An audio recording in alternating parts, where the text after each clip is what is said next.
Dokter Jenius, Raja Dakwasa. Dan saat masuk kamar, Dewa Wikia dan Si Yue memilih tinggal di ruang teratai, tepatnya di istana milik Si Yue. Mereka berada di kerajaan Feng Sun selama 3 hari. Dan pada hari keempat mereka pamit akan pergi ke istana kerajaan Long. Hanya menempuh waktu sehari saja mereka telah berada di kerajaan Long, tempat putra mahkota Long San berada. Di tempat agak sepi, Si Yue mengeluarkan Murong dari dalam ruang teratai. Dan Murong naik kuda bersama Chan Xin saat memasuki kota kerajaan Long. Mereka segera menuju ke rumah tempat tinggal Murong. Ketika sampai di sana, ibu Murong sangat bahagia saat melihat putranya dan Si Yue datang kembali. Setelah memeluk Murong dengan gembira, sang ibu menatap Si Yue.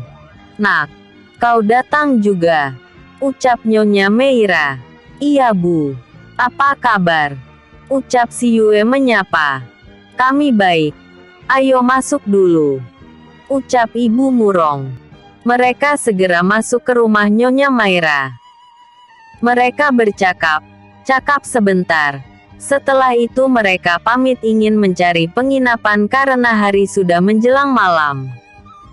"Apakah kalian tidak akan menginap di rumah ibu?" tanya Nyonya Meira. "Kami tidak sendiri Bu.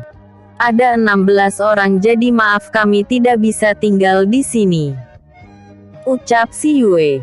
Menyadari itu, Nyonya Meira tersenyum. Dia menyuruh putrinya mengantar mereka ke penginapan terbaik di kota itu. Akhirnya adik perempuan Murong mengantarkan mereka mencari penginapan. Keesokan harinya setelah selesai makan pagi, Si Yue dan semua pengikutnya juga Murong pergi ke istana kerajaan Long. Ketika mereka sampai di gerbang kerajaan, beberapa prajurit menghadang perjalanan mereka. Tang ingin masuk ke istana. "Kalian siapa dan mau kemana?" tanya mereka. "Kami ingin bertemu dengan Raja," ucap Murong. "Tidak sembarangan orang yang boleh masuk ke dalam istana," ucap salah satu penjaga. Dengan sabar Murong menjawab pertanyaan mereka. Namun sepertinya mereka enggan memberi izin mereka masuk. Akhirnya Si Yue maju ke depan dan berkata sambil memperlihatkan lencana penguasa ketiga kerajaan Lon yang diberi putra mahkota. "Apakah kami masih tidak diperbolehkan masuk?" ucap Si Yue. Melihat lencana di tangan Si Yue, seketika semua prajurit yang melihat itu segera bersujud meminta ampun. "Maafkan kami Yang Mulia. Maafkan kami. Kami tidak tahu penguasa ketiga yang berada di hadapan kami," ucap mereka serempak. "Sekarang laporkan pada Raja atau Putra Mahkota kalau Putri Si Yue datang. Dan tolong buka pintu gerbang," ucap Si Yue dingin. Dia tak pernah menyangka kalau penjagaan di kerajaan Long begitu kaku dan tidak mudah masuk. "Baik Yang Mulia," ucap mereka. Mereka segera membuka pintu gerbang sedangkan dua yang lain segera berlari masuk ke dalam istana untuk melaporkan apa yang diucapkan Si Yue tadi. Sedangkan Si Yue dan rombongan segera masuk dikawal oleh seorang prajurit. Prajurit itu membawa mereka masuk. Ketika sampai di dalam kerajaan, Si Yue melihat banyak perubahan di sana. Perlahan mereka melangkah masuk. Ketika mereka melewati taman, serombongan prajurit lewat. Sepertinya mereka akan menuju istana pusat. Si Yue melihat kalau di antara mereka ada putra mahkota. Ternyata mereka rombongan putra mahkota dan pengawalnya. Melihat itu Si Yue tersenyum. "Ratu, sepertinya di depan itu putra mahkota," kata Ningxi yang berjalan di belakangnya. "Benar. Ternyata dia sudah banyak berubah," jawab Si Yue. "Sayang, siapa dia?" Ucap Dewa Wikia dengan nada cemburu. Jangan cemburu. Dia kakak angkatku. Ucap si Yue sambil tersenyum dan melihat pada sang suami karena mereka berhenti berjalan. Ternyata di kerajaan ini, jika ada anggota kerajaan lewat, mereka diharuskan berhenti dan memberi hormat. Cek, siapa juga yang cemburu? Wajah seperti itu tidak mungkin aku cemburui. Ucap Dewa Wikia narsis. Namun terlihat wajah kesal di wajah tampannya. Benarkah? Lalu kenapa wajah tampan ini cemberut? Kata si Yue sambil menul hidung Dewa Wikia. Tidak, aku tidak cemberut. Ucapnya seperti anak kecil yang sedang merajuk. Baiklah, suamiku tidak cemberut. Karena itu aku akan menyapa putra mahkota. Ucap si Yue menggoda sambil kembali melangkah. Namun tangan Dewa Wikia segera menggandeng tangannya. Melihat itu si Yue tersenyum. Sedangkan putra mahkota yang ingin menuju istana terhenti saat melihat rombongan yang baru masuk ke dalam istananya. Dan dia melihat kalau mereka itu merupakan sekelompok pemuda yang memiliki wajah tampan, cantik dan gagah. Malah di antara mereka ada wajah yang sepertinya bersinar cerah bagai bukan manusia. Saat dia mulai meneliti wajah mereka, tiba-tiba dia merasakan debaran di dadanya saat melihat beberapa wajah yang sangat dia kenal. Dan saat melihat wajah cantik itu dia tertegun sejenak. Si Yue, gumamnya tak percaya. Dia mengusap matanya berkali-kali. Namun wajah itu tetap berada di depannya beberapa jarak saja. Bersama seorang pria yang tidak dia kenal. Dan beberapa wajah yang juga sangat dia kenal. Si Yue, serunya tak percaya. Saat mereka mulai mendekat dan wajah itu semakin nyata. Apakah Yang Mulia Pangeran Longshan sudah tidak mengenali adiknya? Ucap si Yue sambil tersenyum. Mendengar ucapan si Yue tanpa sadar Pangeran Longshan berlari memeluk tubuh si Yue. Namun saat dia sadar siapa yang dia peluk, dia merasakan tubuh kekar tapi lembut dan sangat harum. Dia pun kaget. Putra mahkota segera menatap si pemilik tubuh. Berapa kagetnya dia, sebab bukan tubuh si Yue yang dia peluk, tapi pemuda yang berwajah sangat tampan bercahaya. Kau, ucap putra mahkota San kaget. Jangan sembarangan memeluk wanita, ucap Dewa Wikia dingin. Sedangkan yang melihat kejadian itu berusaha menahan tawa mereka. Bagayaman tidak ingin tertawa melihat wajah Dewa Wikia yang dingin dan wajah putra mahkota yang terbelalak kaget. Yue, siapa pria ini? Kenapa dia menghalangiku memelukmu? Ucap putra mahkota dengan kesal. Jangan marah kak. Dia suamiku. Jawab si Yue. Apa? Suami? Ucap putra mahkota dengan wajah kaget. Benar, perkenalkan dia suamiku Dewa Widya. Ucap si Yue dengan senyum manisnya. Kau sudah menikah? Ucap putra mahkota dengan wajah kaget.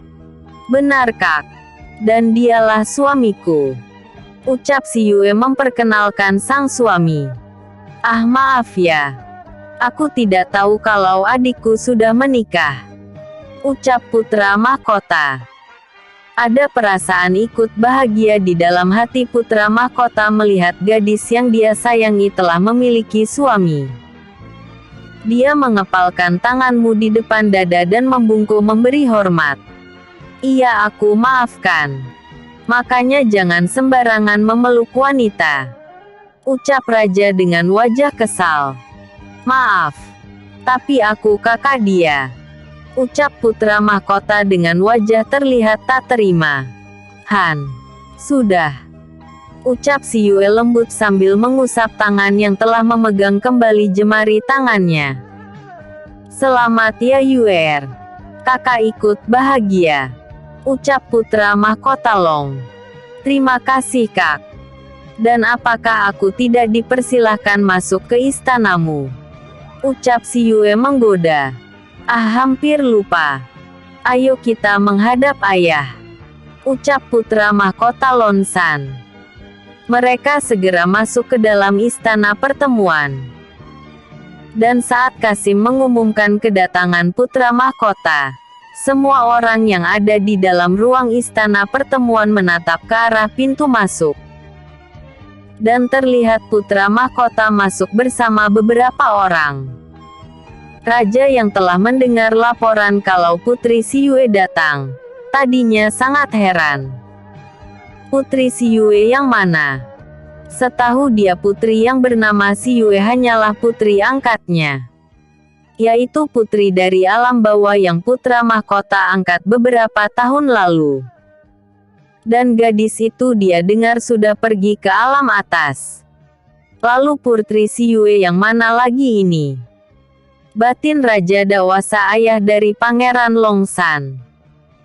Namun saat melihat kedatangan si Yue bersama sang putra, betapa kagetnya sang raja. Putriku, kau datang nak, seru raja gembira.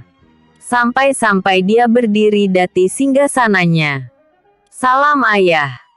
Semoga panjang umur dan sehat selalu. Ucap si Yue diikuti semua sahabatnya. Dan Dewa Widya dan ketiga saudaranya hanya menunduk memberi hormat. Sudah ayo duduk. Seru raja dengan gembira. Apa kabarmu nak? Lama kau tidak mengunjungi ayah, kemarikah? Ucap raja dengan wajah gembira. Si Yue segera mendekat. Raja segera memeluk gadis itu. Tak berapa lama raja mengurai pelukannya.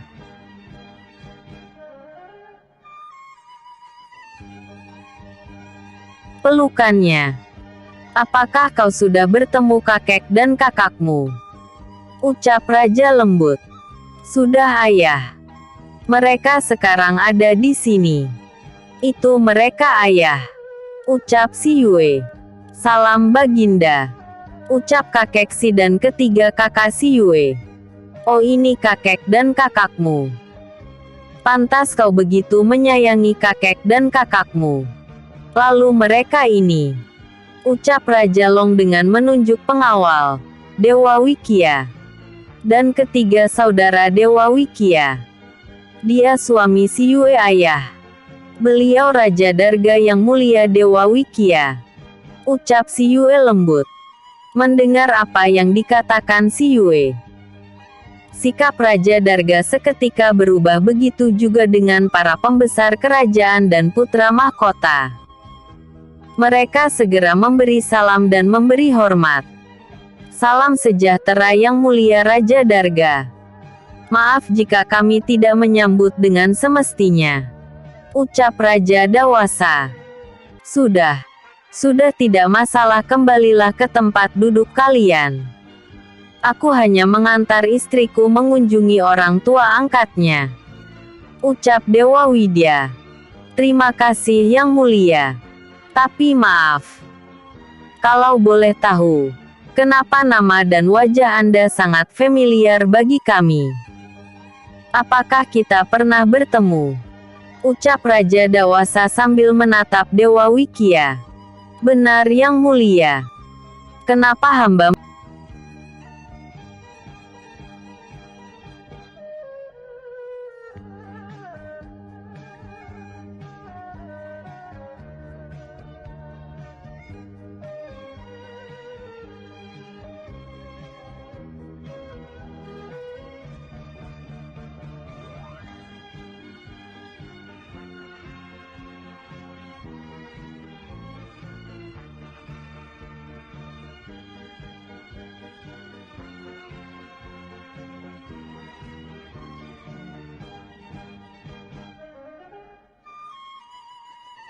merasa familiar pada wajah yang mulia?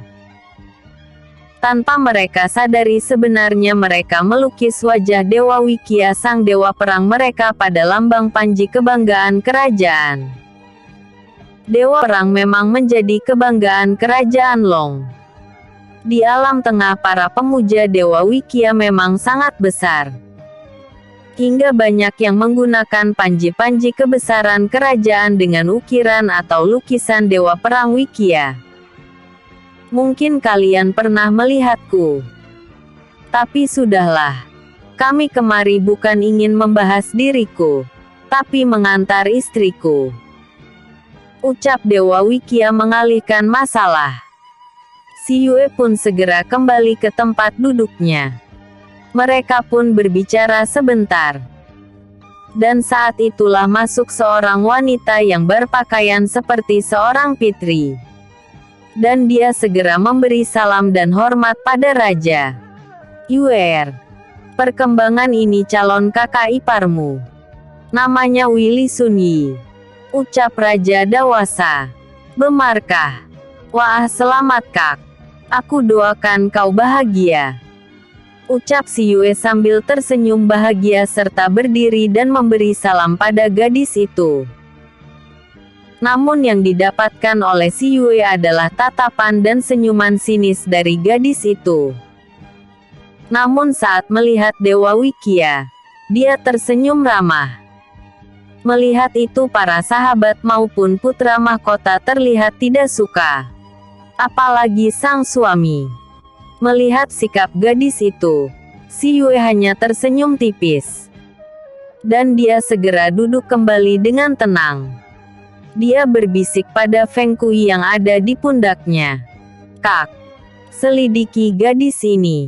Aku merasa ada yang aneh. Aku tidak ingin dia menjadi momok yang akan merusak ketentraman kerajaan Long ini. Ucap si Yue. Baik Yuer. Dan aku juga melihat ada titik hitam di antara alis raja. Ucap Feng Kui. Benarkah? Kalau begitu kita akan menghilangkan titik hitam itu dulu. Ucap si Yue. Tapi kau harus hati-hati. Aku rasa ada sesuatu yang terjadi di kerajaan ini. Ucap Feng Kui. Baik. Kau juga harus hati-hati. Ucap si Yue. Baik. Aku pergi. Pamit Feng Kui. Aku ikut. Ucap Liong Bei. Yuer, aku pergi. Seru Liong Bei dengan cepat. Dia mengejar Feng Kui tanpa menunggu persetujuan si Yue. Dan menghilang dari tempat itu. Namun Dewa Widya melihat kejadian itu. Mau kemana mereka? Ucapannya datar. Akan aku beritahu nanti. Bisik si Yue. Aku juga merasakannya Beb. Ucap Dewa Wikya. Karena itu aku menyuruh mereka menyelidiki gadis itu. Ucap si Yue. Li Sunyi. Jaga sikap dan ucapanmu. Ucap putra mahkota dengan marah. Mendengar teguran dari putra mahkota Li Sunyi terlihat tidak senang. Dia lalu menatap pada raja. Ayah. Aku tadi mendengar dari para pelayan. Kalau ada seseorang yang masuk ke istana ini dengan mengaku sebagai penguasa ketiga. Apakah itu benar ayah? Ucap gadis itu. Benar sekali karena dia memang penguasa ketiga kerajaan ini. Ucap raja dengan wajah tenang. Mana bisa ayah? Penguasa ketiga adalah permaisuri kerajaan ini. Karena ibu dari putra mahkota telah tiada, maka lambang itu seharusnya milik istri putra mahkota. Dan itu adalah aku. Ucap gadis itu dengan sangat yakin. Lambang itu adalah milik ibuku. Karena ibuku meninggal maka akulah pemiliknya. Dan karena benda itu sudah menjadi milikku, maka terserah aku memberikannya pada siapa. Dan aku memilih adikku. Aku memberikan padanya. Kenapa kamu yang marah? Ucap putra mahkota dengan wajah kesal. Yang mulia tidak adil. Kau tidak adil karena akulah yang akan menjadi istrimu. Dan benda itu harus menjadi milikku. Ucapnya dengan wajah kesal dan marah. Kita belum menikah Li Sunyi. Ingat itu. Ucap putra mahkota dengan tatapan tajam. Ayah. Lihatlah putra mahkota. Dia lebih membela perempuan gembel itu. Ucapnya dengan manja. Saner. Jangan seperti itu. Ucap raja dengan lembut. Terdengar dengusan kesal putra mahkota. Ayah. Aku menginginkan lambang itu. Ucap gadis itu lagi. Cukup. Jangan keterlaluan Li Sunyi. Seru putra mahkota dengan marah. Kakak. Biarlah lambang ini aku berikan padanya. Agar dia tidak marah dan membuat keributan. Ucap Si Yue. Jangan.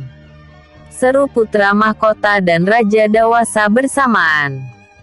Melihatnya Si Yue semakin yakin ada sesuatu yang terjadi. Kenapa kalian menolak? Gadis itu sudah mau memberikannya padaku. Mana lambang itu? Itu milikku. Ucapnya sambil berjalan ke arah Si Yue. Tidak jadi kuberikan. Karena mereka telah mempercayakan padaku dan aku akan menyimpannya. Ucap Si Yue sambil kembali memasukkan benda kecil itu ke dalam cincin ruangnya. Melihat itu, terlihat gadis itu sangat marah. Sialan. Dasar murahan. Ayah. Apakah kau tidak bisa mengabulkan permintaanku? Ucap gadis itu dengan marah. Maaf Hier. Aku tidak bisa mengabulkan permintaanmu karena benda itu sudah Saner berikan pada adiknya. Dan aku tidak bisa memintanya lagi. Ucap raja datar. Baik kalau itu mau ayah. Aku akan mengadukan semua ini pada ayahku. Ucapnya sambil menatap raja dan putra mahkota dengan tatapan marah. Dia lalu pergi dengan marah dan tanpa pamit. Melihat itu raja dan para pembesar yang melihat kejadian itu terlihat hanya menghela nafas berat. Ayah. Sepertinya ayah kurang sehat. Apakah ayah sedang sakit? Tanya Si Yue. Terlihat raja terdiam mendengar pertanyaan Si Yue. Melihat itu Si Yue tersenyum lembut. Boleh Si Yue memeriksa kesehatan ayah? Ucapnya lembut. Para pembesar kerajaan yang tahu masalahnya hanya terdiam. Tapi salah satu dari mereka berani berkata, kalau Tuan Putri mengerti tentang pengobatan, lebih baik Yang Mulia meminta Tuan Putri untuk melihat keadaan Yang Mulia. Bukankah beberapa hari ini Yang Mulia sering pingsan? Ucap pejabat itu. Apa? Sering pingsan. Kalau begitu ayah harus diperiksa. Aku bisa sedikit pengobatan. Mari ayah. Aku coba mengobati ayah. Siapa tahu aku bisa. Ucap Si Yue. Terlihat ada kecemasan di mata Si Yue. Sedangkan putra mahkota yang tahu keahlian Si Yue segera berdiri dan meminta sang ayah mau diobati Si Yue. Akhirnya pria parubaya itu berdiri dari tempat duduknya. Dan segera melangkah keluar ruangan setelah menunda pertemuan para pejabat kerajaan. Dengan lembut Si Yue membawa raja ke istana naga tempat raja. Ketika mereka berjalan keluar putra mahkota membawa para sahabat Si Yue ke istana dia. Sedangkan Dewa Wikia dan Si Yue serta para pengawal dan ketiga saudara Dewa Wikia mengikuti Si Yue. Sesampainya di istana naga, raja segera dibawa masuk.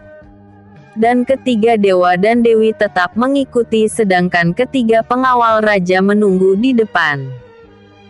Tak lama putra mahkota datang. Dia juga ikut masuk ke dalam ruangan.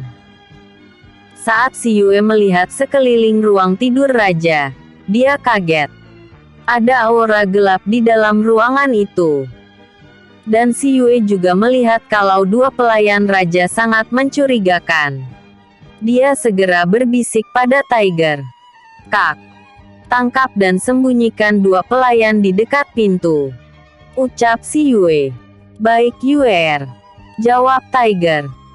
Setelah melihat raja duduk di pembaringan, si Yue berucap pada putra mahkota, "Kak, tutup pintunya. Jangan dibuka sebelum aku selesai mengobati ayah," ucap si Yue. "Baik," ucap putra mahkota. Putra mahkota segera menutup pintu dan menguncinya. Lalu meminta para saudara si Yue dan Dewa Widya untuk duduk. Sebelum si Yue melakukan pembersihan di ruangan itu, tiba-tiba pria tampan dengan baju hijau berdiri di dekatnya. "Yue, biarkan aku yang melakukannya, kau bereskan dulu tubuh raja," ucap Poison Ivy dengan manja. Dia berkata sambil memegang tangan si Yue dengan manja. Melihat itu Dewa Widya mendengus. "Jika ingin membantu, tidak usah bersikap manja. Kau tahu siapa dia kan?" ucap Dewa Widya tajam. "Cek si narsis. Emang kenapa kalau aku manja? Bukankah dia si Yueku?" ucap Ivy dengan gaya semakin manja. Tentu saja tingkahnya membuat Dewa Widya semakin marah. "Kau!" ucap Dewa Widya kesal. Melihat itu, si Yue segera melerai. "Sudah cukup. Kalian ini. Apakah kalian lupa di mana ini?" kata si Yue sambil memandang keduanya bergantian. Keduanya segera terdiam. "Dan kau, Kak, lakukan tugasmu. Jangan bertengkar lagi," ucap si Yue. "Baik Yue," ucap Ivy manja. Sedangkan Raja Dewasa hanya diam tak mengerti. Dan dia heran dari mana pria berbaju hijau itu berasal. Sebab dia tiba-tiba berada di sisi si Yue. Namun putra mahkota tidak terkejut lagi.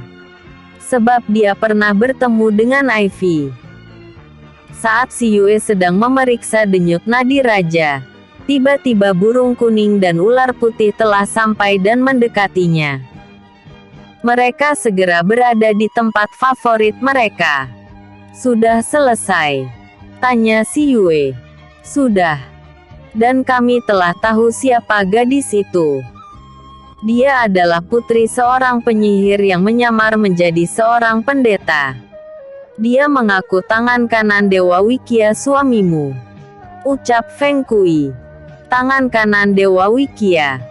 Kok aku baru dengar sekarang ya?"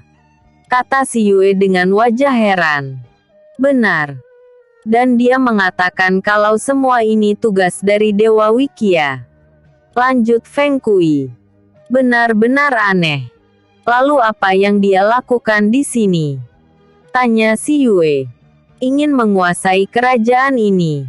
Dan anaknya sebagai umpannya," jawab Feng Kui. "Dengan menikahkan sang putri dengan putra mahkota," ucap si Yue. "Benar sekali. Kau memang berotak cerdas," puji Feng Kui. "Dan dia mengancam raja dengan penyakit yang sekarang raja derita. Dan juga akan memusnahkan kerajaan ini," lanjut si Yue. "Ya dewa. Kenapa kau sepintar ini Yue?" ucap Feng Kui. "Karena mudah ditebak," ucap si Yue datar. "Untuk otak sepertimu. Tapi untuk otak yang lain belum tentu tahu." Selali Yongbei. "Yue, tugasku sudah selesai." Tiba-tiba Tiger sudah berada di tempatnya lagi. "Aku juga," ucap Ivy yang sudah kembali menjadi kalung di leher si Yue. "Bagus. Sekarang aku akan menghilangkan hewan yang ada di tubuh raja. Dan kau Ivy, bantu aku," ucap si Yue. "Suap Yue," jawab Ivy. Si Yue segera kembali memfokuskan pengobatannya pada raja. Si Yue merasakan denyut nadi raja agak lemah. Akhirnya dia berkata perlahan, "Maaf ayah. Sepertinya si Yue harus menggunakan pengobatan akupuntur. Jadi bisakah ayah? Maaf. Membuka baju atas ayah," ucap si Yue dengan sopan. "Akupuntur. Kau bisa pengobatan itu nak?" tanya raja dengan wajah kaget. "Iya ayah. Dan sekarang ayah harus membuka baju ayah." "Tidak masalah kan ayah?" kata si Yue lagi. Tidak masalah nak. Demi kesembuhan ayah akan lakukan," ucap Raja Dewasa. Raja Dewasa segera membuka baju atasnya dibantu oleh putra mahkota Longsan. Setelah itu si Yue mulai menusukkan jarum akupunturnya. "Tahan sebentar ya ayah," ucap si Yue lembut. "Baik nak," ucapnya. Tak lama terlihat kepala raja penuh dengan jarum akupuntur. Dan si Yue juga menusuk di titik hitam yang ada di kening raja. Juga punggung dan dada raja. "Sekarang ayah duduk lotus ya," perintah si Yue. Dengan patuh raja melakukan apa yang si Yue perintahkan. Dan tak lama terlihat si Yue duduk lotus di depan raja. "Ayah tolong jangan bergerak ya. Agar pengobatan ayah cepat selesai. Jika nanti ayah merasakan apapun, lakukanlah asal jangan berdiri," ucap si Yue. "Baik nak," jawab raja. Si Yue mulai bermeditasi. Tak lama terlihat di telunjuk si Yue mulai keluar cahaya putih dan kuning emas. Sedangkan telapak tangan kirinya cahaya putih keperakan juga terlihat. Kedua cahaya itu mulai membungkus tubuh Raja Dewasa. "Udahan dulu ya. Besok aku lanjut lagi. Maaf jika menggantung lagi. Jangan lupa like, vote, dan komennya autor tunggu. Maaf jika masih ada typo dan salah ketik. Bersambung." Episode sebelumnya. Alam Tengah. Episode berikutnya. Pendeta palsu. "Pendeta palsu. Baik nak," jawab raja. Si Yue mulai bermeditasi. Tak lama terlihat di telunjuk si Yue mulai keluar cahaya putih dan kuning emas. Sedangkan telapak tangan kirinya cahaya putih keperakan juga terlihat. Kedua cahaya itu mulai membungkus tubuh Raja Dewasa. 30 menit kemudian tiba-tiba Raja Dawa memuntahkan darah hitam. Darah itu berbau busuk sekali. Raja memuntahkan 2 kali. Darah busuk itu mengenai kaki dan baju si Yue. Melihat semua itu, dewa dan dewi yang ada di ruangan itu menelan ludah mereka. Bagaimana tidak? Bau busuk itu tercium sampai tempat mereka duduk. Bau air dan busuk itu membuat mereka ingin muntah. Namun si Yue tetap memejamkan matanya. Tak terpengaruh oleh bau busuk itu. 1 jam kemudian, terlihat mata si Yue terbuka. Dan dia menatap pada wajah raja. "Kak Tiger, tangkap hewan yang akan keluar di kening raja," ucap si Yue. "Baik," ucap Tiget. "Hati-hati kakak. Dia sangat berbahaya. Dia bisa masuk ke dalam tubuhmu," ucap si Yue. "Tunggu Yue. Aku akan mengambilkan tempat agar dia tidak bisa lari dan membahayakan orang," ucap Xiao Tu. "Baik. Tapi cepat. Sebab ada 2 hewan yang ada di tubuh raja," ucap si Yue. "Gila. Benar manusia jahat. Hingga 2 hewan dia masukkan ke dalam tubuh manusia," seru Feng Kui. "Sudah Yue. Aku sudah membawa botol," ucap Xiao Tu. "Bagus. Nach bersiaplah. Awas jangan sampai lari. Dia sangat berbahaya," ucap si Yue. Dan tak lama terlihat di kening raja memancarkan cahaya redup berwarna hitam. Lama-kelamaan cahaya itu semakin kuat dan akhirnya saat cahaya hilang terlihat seekor hewan hitam gelap sebesar jari kelingking wanita dewasa dengan tubuh seperti ulat dan memiliki 2 kepala keluar dari titik hitam di kening raja dewasa. Hewan itu terlihat menjijikkan tapi juga mengerikan. Bentuknya seperti lintah bamun berkepala dan dengan cepat Tiger menerkam heran itu serta memasukkannya ke dalam botol. Gerakan itu begitu cepat hingga mereka yang ada di sana tidak melihat apa yang terjadi. Hanya Dewa Wikia yang melihat semuanya. Dia hanya bisa menggelengkan kepalanya melihat cara kerja atau kekompakan Si Yue dengan para hewan kontraknya. Mereka semua saling ketergantungan atau saling terikat satu sama lainnya. Benar-benar kekompakan yang sangat hebat. Baru sekarang aku melihat kerjasama master dan hewan kontrak seperti ini. Dan itu ternyata dilakukan oleh istriku sendiri dan hewan kontraknya. Batin Dewa Wikia. Terlihat senyum kebanggaan di bibir Dewa Bucin itu. Setelah hewan yang menyerupai lintah besar itu keluar dari kepala Raja Dewasa, cahaya yang menyelimuti raja terlihat mulai memudar dan tak lama hilang. Terlihat mata Raja Dawa terlihat terbuka. Ayah, apakah ayah masih mampu bertahan? Tanya Si Yue lembut saat melihat mata Raja Dewasa terbuka. Apakah masih belum selesai nak? Tanya raja. Belum ya. Hanya tinggal satu lagi penyebab ayah sakit dan mudah ditekan oleh ayah calon istri kakak. Ucap Si Yue. Baiklah demi kesembuhan ayah. Ayah masih sanggup bertahan nak. Ucap raja kerajaan Long itu. Baik. Kita lakukan lagi ya yah. Tapi Si Yue akan pindah dulu. Si Yue lalu berdiri dan berjalan mengitari raja. Dan kembali duduk lotus di belakang Raja Dewasa. Dan dia kembali menyalurkan tenang dalamnya ke tubuh Raja Nandaka. Si Yue kembali menyuruh Tiger dan Xiao Tu berdiri di depan Raja. 30 menit kemudian, tiba-tiba sebuah cahaya keluar dari tubuh Raja. Saat cahaya itu melesat keluar dari tubuh Raja Dewasa, cahaya itu segera diterkam Tiger dengan cepat. Dan langsung memasukkannya ke dalam botol kecil bening.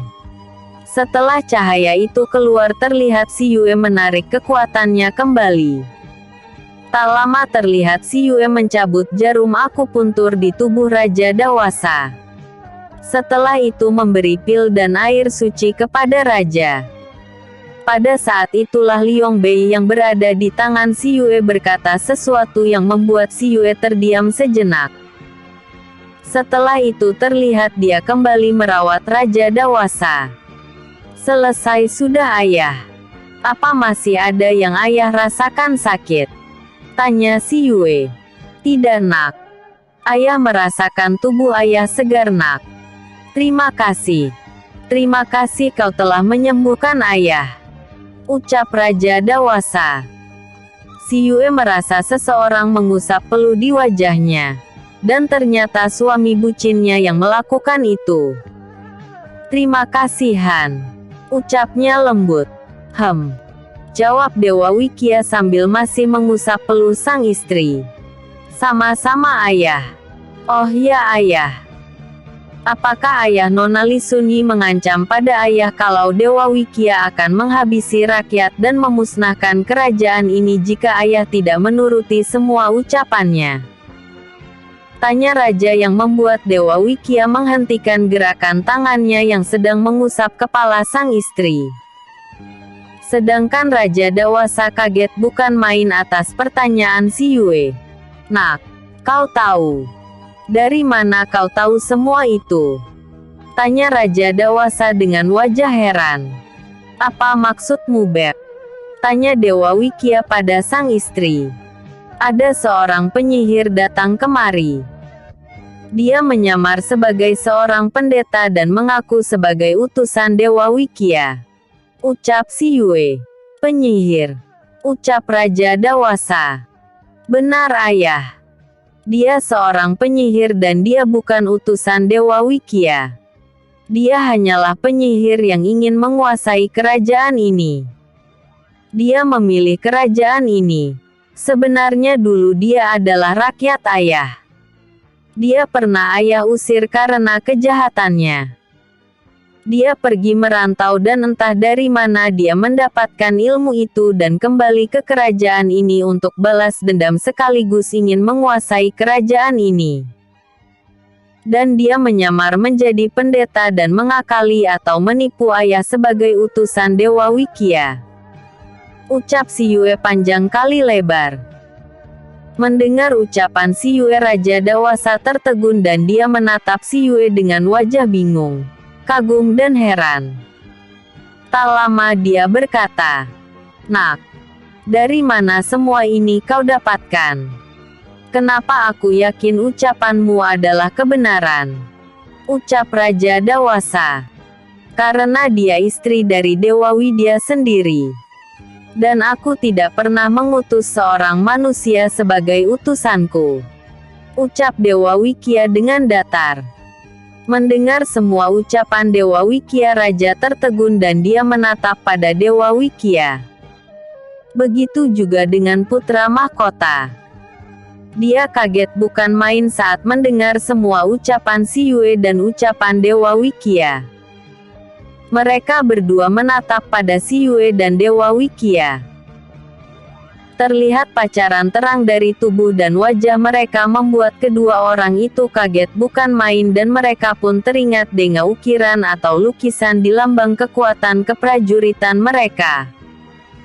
Seketika wajah mereka memucat dan tak lama keduanya bersujud menyembah dan memohon maaf. Salam yang mulia Dewa Wikia. Salam sejahtera dan penuh hormat kami. Ampunkan kami yang tidak tahu kedatangan yang mulia. Ampunkan ketidaktahuan kami Dewa. Ucap Raja Dewasa dengan perasaan takut. Sudah bangunlah. Kalian adalah orang tua angkat istriku. Dan perlu kalian ketahui istriku pun sekarang bukan hanya putri angkatmu. Dia juga sudah menjadi seorang dewi. Dia Dewi Keadilan di Nirwana. Ucap Dewa Wikia lembut. Apa? Jadi anak hamba seorang dewi. Ucap Raja Dewasa dengan wajah kaget. Benar ayah. Sebenarnya aku tak ingin orang tahu siapa kami. Tapi kami terpaksa membuka siapa kami karena ada yang berani menggunakan nama suamiku. Jadi aku harap ini jadi rahasia kita. Dan mereka juga seorang dewa dan dewi. Ucap si Yue sambil menunjuk pada ketiga saudara Dewa Wikia. Seketika Raja dan Pangeran merasakan perasaan bahagia dan takut jadi satu. Maafkan hamba. Hamba tidak pernah berpikir kalau kerajaan kami akan kedatangan para dewa dan dewi. Jadi maafkan kami tidak menyambut dengan semestinya. Ucap Raja dengan penuh penyesalan. Ayah, bukankah aku sudah berkata? Kami tidak ingin ada orang yang tahu kedatangan kami. Maka itu rahasiakan ini. Aku sudah datang ke kerajaan Feng dan mereka tidak tahu akan jati diri kami karena itu kau harus merahasiakan semua ini. Bersikaplah seperti biasanya terhadap kami. Ucap si Yue dengan tegas. Baik akan hamba lakukan Dewi. Ucap Raja Dewasa dengan cepat. Ayah, kenapa memanggilku Dewi? Apakah ayah tidak lagi mengakui aku sebagai putrimu? Ucap si Yue dengan nada kesal. Tidak anakku. Mana mungkin ayah membuang putri ayah? Baiklah ayah akan melakukan semua permintaanmu. Ucap Raja Dewasa dengan gembira. Nach, sekarang ayah dan kakak bangun, ucap si Yue. Keduanya pun segera bangun. Lalu apa yang harus ayah lakukan pada penyihir yang telah menyamar sebagai pendeta itu? Tanya Raja Dewasa. Tenang ayah.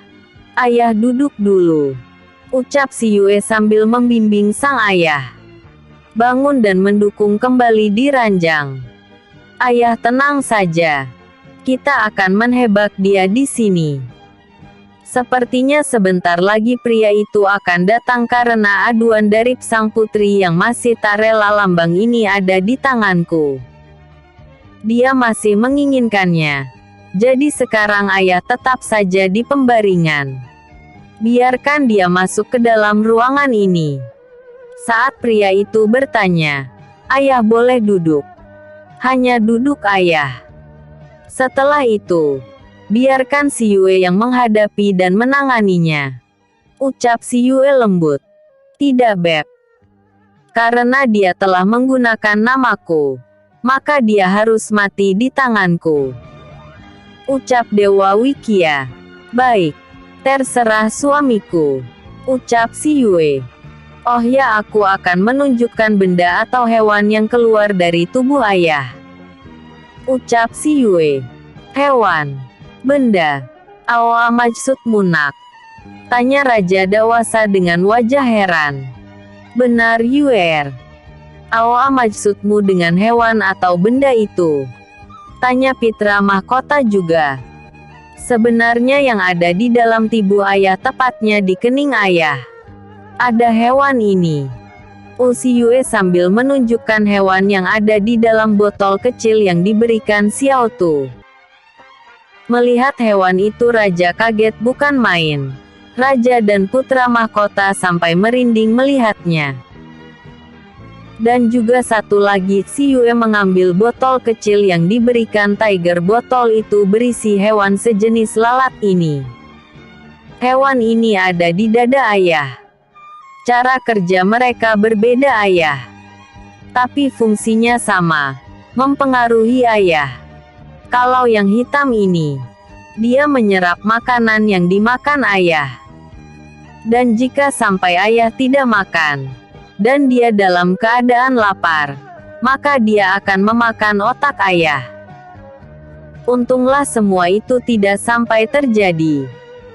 Jika itu sampai terjadi, ayah akan menjadi manusia yang tak berguna. Dan lama akan mati juga. Itu yang dia rencanakan. Dan dialah yang membuat ayah selalu pingsan. Ucap si Yue menerangkan. Mendengar ucapan si Yue, Raja dan Putra Mahkota merinding. Lalu hewan ini? Tanya Putra Mahkota. Dia hidupnya dari menyerap makanan ayah. Namun dia bisa sewaktu-waktu digunakan untuk membunuh ayah. Dia mengendalikan hewan itu dari luar tubuh ayah. Entah kapan dia akan menggunakan hewan itu untuk menyakiti ayah. Hanya saja sejak kapan dia memasukkan hewan itu padamu ayah? Ucap si Yue dengan wajah heran. Aku juga tidak tahu nak. Memang saat ayah mulai sakit, sakitan dia selalu mengobati ayah. Dan aku ingat, hewan hitam itu ada di tubuhku mungkin sudah lama. Saat itu dia mengatakan akan menerima kepala ayah. Dan dia memegang kening ayah. Dan setelah kejadian itulah, ayah sering pusing dan bermimpi buruk. Tapi ayah tidak merasa sakit. Dan nafsu makan ayah bertambah. Ucap Raja. Benar. Mungkin saat itulah dia memasukkan hewan itu.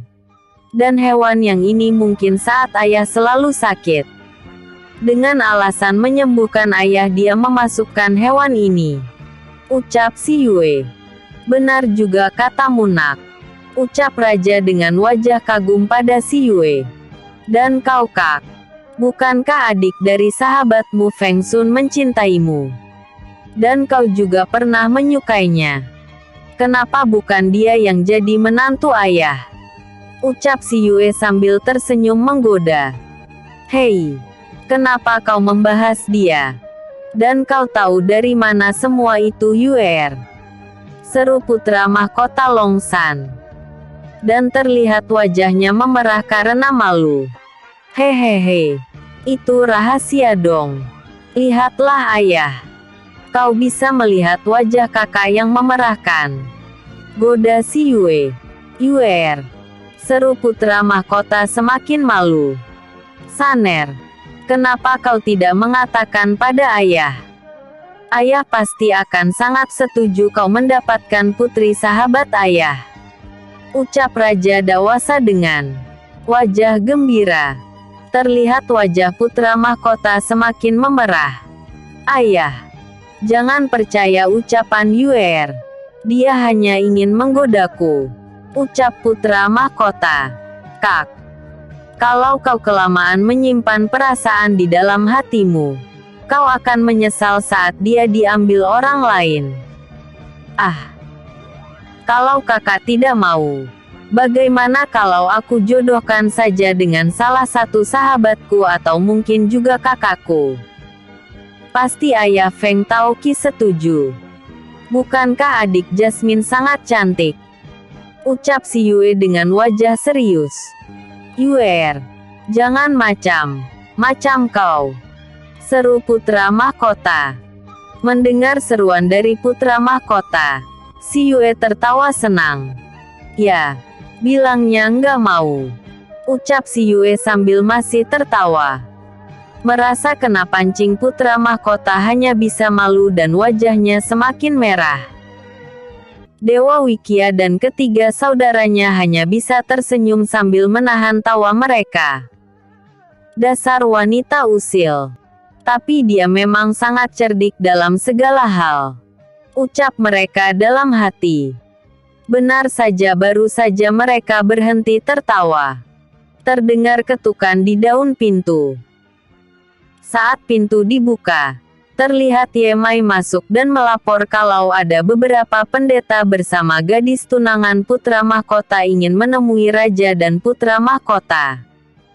Mendengar itu si Yue segera menyuruh raja tiduran. Dan menyuruh Yemai membawa mereka masuk. Bawa mereka masuk, Kak. Ucap si Yue. Baik putri. Hamba mohon diri. Pamit Yemai. Yemai pun segera keluar setelah mengucapkan salam. Dan tak lama masuk 4 orang pendeta dan gadis yang dikatakan calon istri putra mahkota. Melihat mereka datang, si Yue dan Dewa Wikia duduk di dekat pembaringan. Putra mahkota Lingsan berdiri dengan gagah di belakang si Yue. Sedangkan para saudara Dewa Wikia hanya diam duduk dengan tenang. Melihat sikap mereka, terlihat pria parubaya yang sejak tadi masuk ke dalam ruangan dengan angkuh dan sombong terlihat semakin marah. Dia tanpa memberi hormat pada raja, berkata dengan angkuh, "Raja Dewasa, apa benar kau dengan sengaja menolak permintaan putriku?" Ucapnya dengan wajah sombong dan sok berkuasa. Ah, berapa tahun pria tua ini berkuasa di sini? Hingga sopan santunnya dan sok kuasanya bercokol di dalam otak tuanya. Batin si Yue. Perlahan Raja Dewasa berusaha bangun dari tidurnya. Melihat itu si Yue segera membantu sang raja. Setelah duduk dengan benar, dia berkata dengan tenang, "Benar. Aku telah menolak permintaan putrimu. Karena benda yang diminta Putri Lisun adalah benda milik putriku. Benda yang diberi kakaknya. Mana mungkin benda itu aku berikan pada putrimu?" Ucap Raja Dewasa dengan tenang. "Lihat ayah. Mereka masih menolak permintaanku." Seru Putri Wi Lisun Yi dengan sikap manjanya. "Kau lebih mementingkan putrimu daripada jiwa dan keselamatan rakyat kerajaan Long ini. Atau sakit yang kau derita akan semakin parah. Bukankah kau tahu akibat dari penolakanmu itu?" Serunya dengan wajah marah. "Ah, kalau soal kerajaan, Dewa Widya lebih tahu dan dia akan menyelamatkan kerajaan ini dari bencana. Ucap raja dengan tetap berwajah tenang. Kau sudah tahu itu. Lalu kenapa kau berani menolak permintaan putriku? Permintaan putriku sama saja dengan permintaanku. Lalu kenapa kau menolaknya? Ucap pria itu dengan marah. Apa hubungannya Dewa Wikya dengan permintaan putrimu? Ucap raja dengan wajah heran. Walaupun di dalam hati dia masih ada perasaan takut. Kau! Serunya dengan wajah sangat marah. Aku melakukan atau menolak permintaan putrimu karena putrimu meminta barang yang menjadi milik orang lain. Dan aku tidak akan meminta barang yang sudah kuberikan pada putriku dengan alasan apapun. Karena itu maaf aku tidak bisa mengabulkan permintaan putrimu. Ucap raja dengan wajah datar. Ayah, kalau permintaanku tidak mereka kabulkan, untuk apa aku menjadi permausuri di kerajaan ini? Lebih baik kau musnahkan kerajaan ini ayah. Dan kau bisa menjodohkan aku dengan pria tampan yang ada di sebelah wanita busuk itu. Aku lebih suka padanya ayah. Dia tampan. Sangat tampan. Aku tidak pernah melihat wajah setampan pria itu. Bunuh saja wanita ****r itu ayah. Ucap Willy Sunyi dengan sikap manja. Mendengar ucapan dari wanita itu, ingin rasanya Dewa Wikya merobek mulutnya. Kau dengar apa yang diucapkan putriku? Sekarang berikan barang yang diminta putriku. Atau kau akan merasakan sakit dan mati. Ucapnya mengancam. Tidak. Bukankah tadi sudah aku katakan padamu? Aku tidak akan pernah memberikan barang milik putriku pada putrimu. Jika kau ingin memutuskan perjodohan putrimu dengan putraku silahkan. Aku menerimanya. Dan mulai sekarang dia bukan lagi calon permausuri kerajaan ini.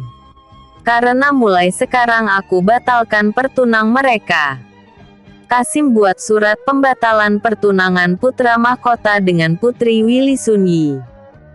Seru raja dengan keras. Dan seorang Kasim masuk dengan cepat saat namanya dipanggil. Baik yang mulia. Akan hamba buat surat pembatalan itu. Ucap sang Kasim lalu berjalan keluar setelah memberi hormat. Melihat perbuatan raja. Terlihat wajah pendeta Parubaya itu semakin merah karena marah. Kau, akan aku buat kau tersiksa. Serunya marah.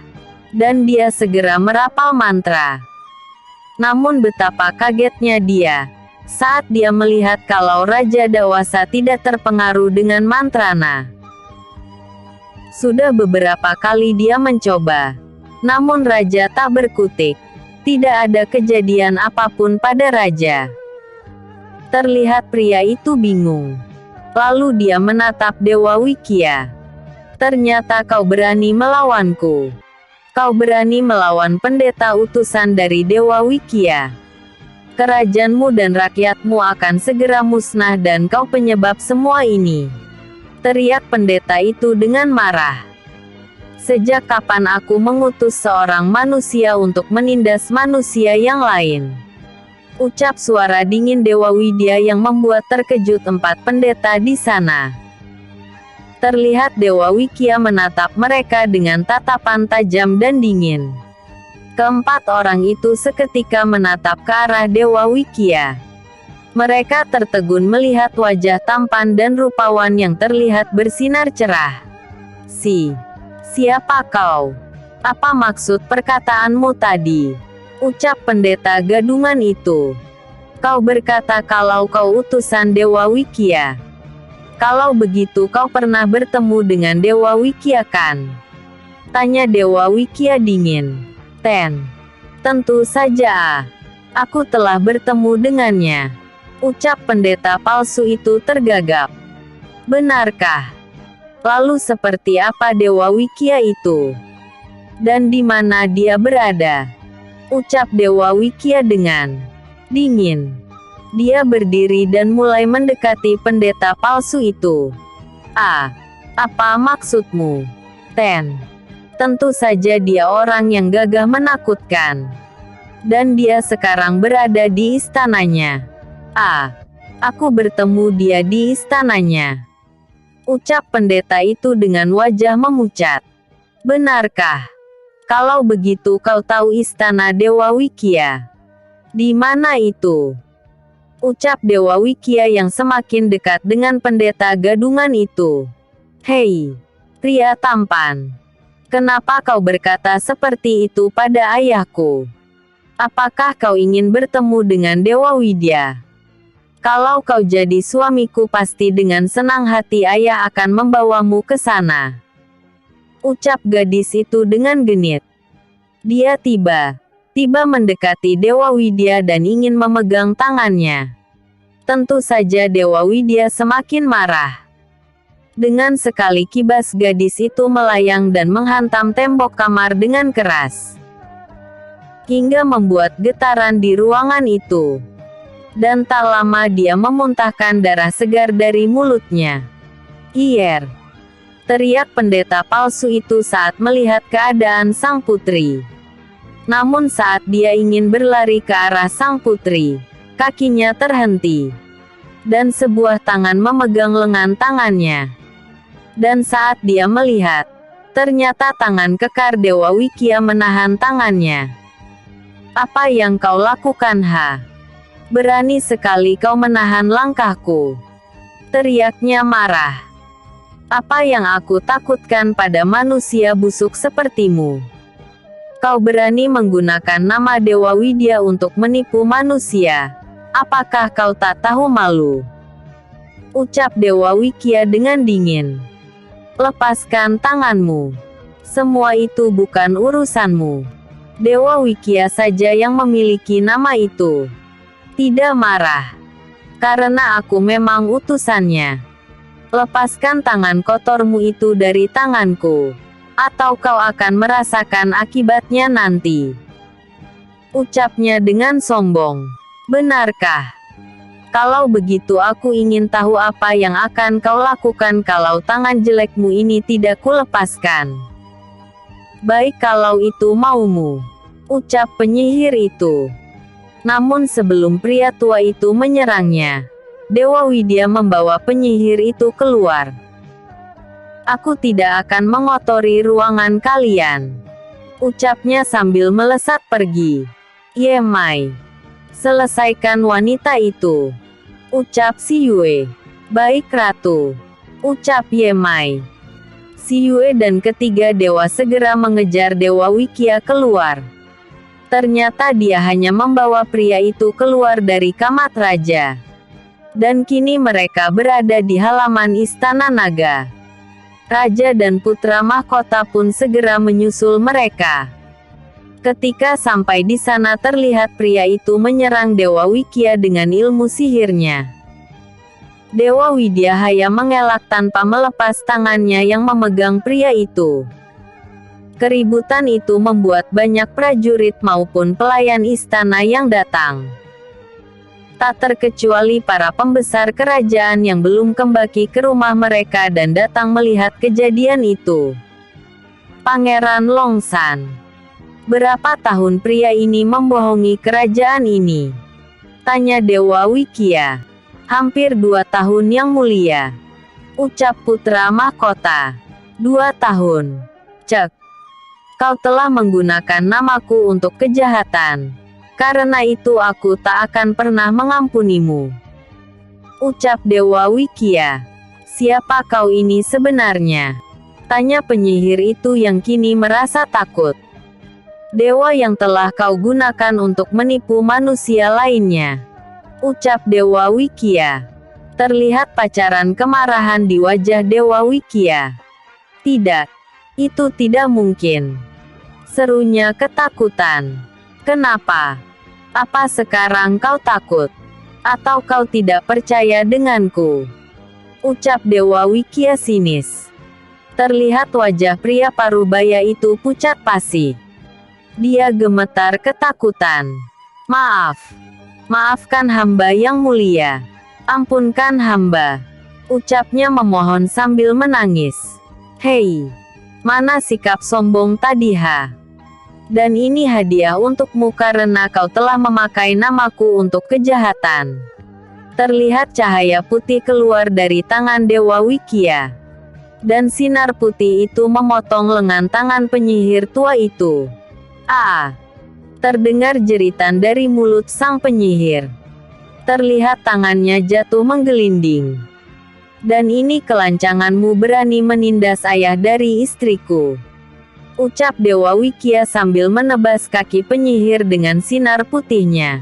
"Ah!" Kembali terdengar teriak kesakitan dari mulut sang penyihir.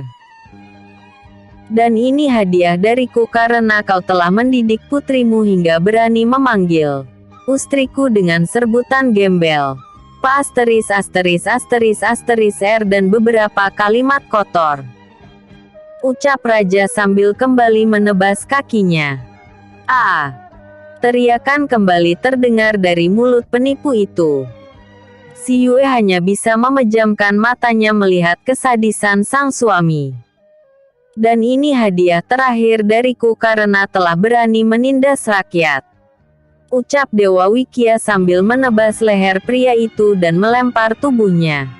"Dan ini peringatan buat semua orang. Jangan pernah memakai nama dewa hanya untuk melakukan penipuan atau kejahatan. Karena akan mendapat balasan yang setimpal. Dan jangan pernah berani mengusik kerajaan ini lagi," ucapnya dengan dingin. Setelah itu dia kembali ke sisi sang istri. "Cukup dulu ya. Aku lanjut besok lagi. Maaf jika masih ada salah ketik dan typo. Jangan lupa like, vote dan komennya, aku tunggu." Bersambung episode sebelumnya. Raja Dakwasa. Episode berikutnya. Perjalanan menuju alam bawah.